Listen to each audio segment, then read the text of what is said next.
अमरावती शहरात झालेल्या पहिल्याच जोरदार पावसाने जिल्ह्यातील सर्वात मोठ्या शासकीय जिल्हा सामान्य रुग्णालयातील व्यवस्थेतील त्रुटी उघड झाल्या. मुसळधार पावसामुळे रुग्णालय परिसरात मोठ्या प्रमाणात पाणी साचले असून अनेक ठिकाणी गुडघाभर पाणी जमा झाल्याने रुग्ण आणि त्यांच्या नातेवाईकांना मोठ्या गैरसोयीचा सामना करावा लागला.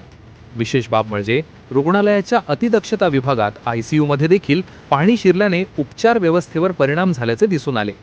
वॉर्डमध्ये साचलेले पाणी बाहेर काढण्यासाठी रुग्णालय प्रशासनाला तातडीने उपाययोजना कराव्या लागल्या. कर्मचाऱ्यांनी वायपर तसेच पाणी उपसणाऱ्या मशीनच्या साहाय्याने पाणी बाहेर काढण्याचे काम हाती घेतले. याशिवाय सिटी स्कॅन आणि सोनोग्राफी कक्षातही पाणी साचल्याचे समोर आले आहे. त्यामुळे वैद्यकीय सेवांवर परिणाम होण्याची शक्यता निर्माण झाली आहे. पावसाळ्यात रुग्णालय परिसरात पाणी साचणे आणि पाऊस पडताच वीज पुरवठा खंडित होणे ही समस्या वारंवार उद्भवत असल्याचा आरोप रुग्ण आणि त्यांच्या नातेवाईकांनी केला आहे. या संपूर्ण प्रकारामुळे रुग्ण आणि नातेवाईकांमध्ये तीव्र नाराजी व्यक्त होत असून रुग्णालयातील मूलभूत सुविधांची योग्य देखभाल करण्यासह या निष्काळजीपणासाठी जबाबदार असलेल्या अधिकाऱ्यांवर कारवाई करण्याची मागणी नागरिकांकडून करण्यात येत आहे.